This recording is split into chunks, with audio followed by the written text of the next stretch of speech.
به نام خالق مزه ها آماده شید برای آموزش اکبر جوجه. روش های زیادی برای طبخ اکبر جوجه وجود داره. هر سرآشپزی مدعی هست و روش خودش رو داره. در اینترنت روش های زیادی ده ها روش برای طبخ اکبر جوجه وجود داره. من فکر میکنم فقط خود اکبر مرحوم اکبر کلبادی میدونه که چه کار کرد، چجوری پخت و چجوری سروش کرد. روحش شاد. امیدوارم فرزندان ایشان کسب و کارشون پر روزی و پر رونق باشه. بریم برای آموزش اکبر جوجه با روش شف سمیر. در خدمتون هستم. بریم برای ادامه کار. برای اکبر جوجه هرچه مرغتون ریزتر و سبکتر باشه کار با کیفیت تره. میتونید از جوجه و مرغ 900 گرمی و در نهایت 1 کیلو و 200 گرمی استفاده کنید. مرغ رو تهیه کنید، از وسط نصفش کنید، کامل تمیزش کنید، بشویدش و از 6-7 ساعت قبل در آب نمک خیلی شور قرارش بدید تا بوی زهمش بره. طبخ اکبر جوجه رو شروع کنیم. به اندازه مرغ هاتون یه ظرف مناسب، یه قابلمه مناسب بذارید روی اجاق. به مقدار مناسب آب بریزید. من 4 تیکه مرغ دارم، تقریبا نصف پیاز چارقاچش میکنم و میندازم داخل آب. حدودا 1/3 فلفل دلمه رو دونه هاشو کامل بگیرید، من به 3-4 تیکه کنید بندازید داخل آب. 2 حبه سیر رو میتونید با هم پوست از وسط نصفش کنید بندازید داخل آب. پوستش رو هم بگیرید که چه بهتر، مثل این یک. حدوداً 1 قاشق پر چایخوری باید زردچوبه بریزید. درب ظرف رو بذارید تا جوش بیاد. تو فاصله‌ای که آب جوش میاد بریم برای فوت استادیش. رو بزنیم. یه حدود 250 تا 300 سی دلستر لیمو رو بریزید توی ظرف. بیا جلو برادر. 1 قاشق پر ارده، بیشتر از این ارده نریزید. خدمتتون عرض کنم که تأثیر ارده بر روی مرغ رو میخوام، نه مزهش رو. 1 قاشق پر هم سس مایونز. خوب مخلوط کنید این مواد رو تا یه دست بشه. مخلوط رو کاملا هم بزنید با یه همزن تا هم گاز دلستر لیمومون از بین بره و هم مواد کاملا با هم یک دست و یک شکل بشه. به این صورت که میبینید نه دیگه گاز داره و نه تیکای درشتی داخلش میبینید. کامل باید یه دست بشه. آب هم جوش اومده. از زمانی که آب شروع میکنه به جوشیدن بذارید 5 دقیقه تو حال خودش بجوشه تا کاملا عصاره پیاز و سیر و فلفل دلممون در بیاد. بعدش باید مرغ ها رو اضافه کنیم. مرغ رو عرض کردم خدمتتون که در آب خیلی شور گذاشته بودیم برای اینکه زخمگیری کنیمش. بشوریدش خوب تا نمکش تا جایی که میتونه بره. احتیاجی نیست نمکی به این آب اضافه کنیم. این چون در آب خیلی شور بوده برای مدت 6-7 ساعت، با اینکه شستیمش نمک لازم رو جذب کرده. 5 دقیقه این آبمون جوشید، حسابی داره میزنه تو سر کله خودش. این قابلمه درب ظرف رو بردارید. وقتشه که دونه دونه مرغ ها رو اضافه کنید. مرغ ها رو اضافه میکنیم به آب. دقت کنید با اضافه کردن مرغ ها به این آب از جوشیدن ایستاد و دیگه نمی جوشه.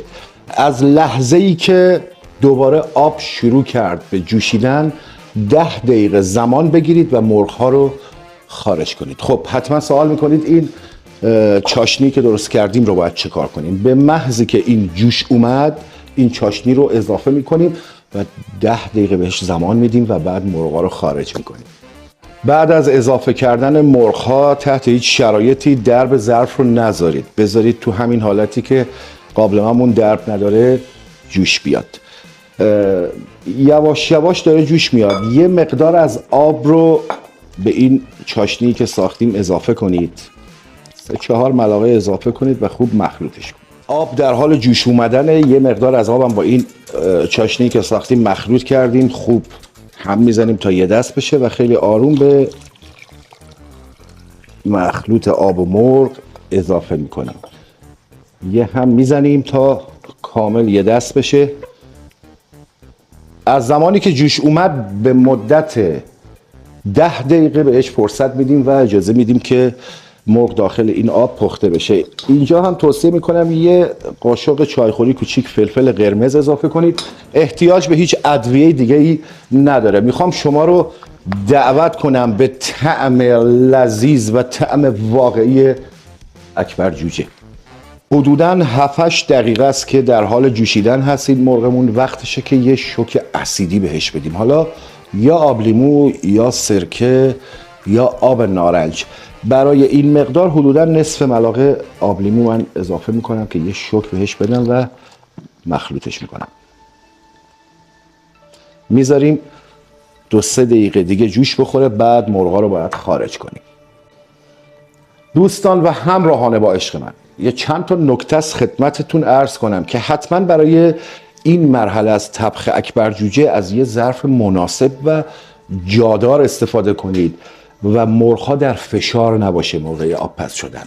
مراحل و مقدار مواد رو کامل دقت کنید، مراحل رو جابجا نکنید. با این روشی که دارم به شما آموزش میدم به هر تعدادی که بخواید میتونید اکبر جوجه طبخ کنید، چه در بحث خانگی و چه در بحث رستورانی و صنعتی. من با این روش روزی 400 تا 500 پرس اکبر جوجه طبخ کردم. دوستتون دارم. به مدت 10 دقیقه مرغ‌ها در این آب جوشید. اجاق رو خاموش کنید و مرغ‌ها رو با احتیاط از آب خارج کنید. میتونید بذارید یه مقداری خنک شه بعد خارجش کنید. اگر هم تبحر دارید و به خودتون اطمینان دارید سریع مرغ‌ها رو خارج کنید. توصیه میکنم مرغ‌ها رو با احتیاط خارج کنید تا پوست روش زخمی نشه و ظاهر غذامون رو به هم نریزه. صبر و حوصله و با دقت آشپزی کردن از نکات موفقیت در این شغل هستش. مرغ‌ها رو از آب با احتیاط خارج کردیم که پوستش زخمی نشه. با من همراه باشید بریم برای ادامه آموزش. دوستان با عشق من، یه ظرف مناسب و جادار بذارید روی اجاق، شعله رو متوسط بذارید و اونقدری روغن بریزید که مرغ‌ها داخلش غوطه‌ور بشه. به این مقدار که من دارم میریزم خوب توجه کنید. روغنمون تقریبا داغ شده، شعله رو کمتر کنید و مرغ‌ها رو بذارید داخل روغن. مرغ‌ها با شعله خیلی کم باید سرخ بشه. در سرخ کردن اکبر جوجه داخل روغن اصلا عجله نکنید. روغن که یک کمی داغ شد شعله رو کمش کنید. مرغ‌ها رو خیلی با حوصله و با دقت شروع کنید سرخ کردن. موقع سرخ کردن اکبر جوجه بالای سر ظرف و قابلمه‌تون باشید و خیلی آروم به همین شکلی که میبینید توی هر تعدادی که بود و هر مقداری بود خیلی آروم جابجاشون کنید. الان ظرف من بزرگتر از حد این مرغ است. حداقل 3-4 تا مرغ دیگه میشد داخلش بندازم. پس فکر نکنید الان روغن خیلی زیاده. من ظرف کوچکتر نداشتم و مجبور بودم اینقدر روغن بریزم. برای این مقدار روغن میتونید تعداد بیشتری مرغ هم داخلش سرخ کنید. کمی که اون طرف مرغ ها سرخ شد برگردونید. احتیاج نیست کامل رنگ بگیره. برگردونید تا روی مرغ کامل طلایی شه و بعد بریم برای طبخ زیرش. در روش رستورانی ظرف رو ما پر روغن میکنیم و مرغ ها رو، اکبر جوجه ها رو لایه به لایه روی هم میچینیم میاییم بالا. شما در بحث خانگی این کار رو نکنید. همین جوری یه دونه و کف قابلمه‌تون سرخش کنید تا کار خراب نشه. ولی در طبخ تعداد بالا خب مجال و امکانات این نیستش که کف ظرف روغن بریزی و طبخش کنی. مجبوری که دیگه تو پر روغن کنی و مرغ‌ها رو کامل در چند طبقه روی هم بچینید تا سرخ بشه. با من همراه باشید بقیه مراحل رو ببینید. یه اکبر جوجه لطیف و ناز و خوشمزه میخوام بهتون ارائه کنم. دوستان با عشق من، به این مرحله که رسید خوب توجه کنید. مرغ‌ها تقریبا یه کوچولو طلایی شده ولی خب هنوز به اون رنگی که میخوایم نرسیده. مرغ‌ها رو تنظیم کنید وقتشه که شعله رو کم کنید، یه مقدار کره بریزید روی مرغ‌ها. شعله رو هم کم کنید. عزیزان من، کره رو اضافه کردیم، شعله رو کم کردیم، وقتشه که درب ظرفتون رو بذاریم و اصطلاحاً دمش کنیم. رنگ گرفتن اکبر جوجه توی این مرحله است. در مدت زمان طولانی تر و با آرامش باید رنگ بگیره. حدوداً 1 ساعت باید بهش زمان بدیم و دمش کنیم. میتونید حتی توی این فاصله درب ظرف رو بردارید و مرغ‌ها رو زیر رو کنید تا یه دست رنگ بگیره. اینم یه اکبر جوجه ترد و خوشمزه و پنبه‌ای تقدیم به شما. آموزشش تموم شد. چند تا نکته از خدمتتون عرض کنم، این که مرغ اکبر جوجه رو حتما باید با پوست طبخ کنید و برای طبخش یه کمی حوصله و صبر داشته باشید. این روش رو امتحان کنید، نظرتون رو برام کامنت کنید. یکی از غذاهایی که خودم عاشقشم، تقدیم به نگاه زیباتون.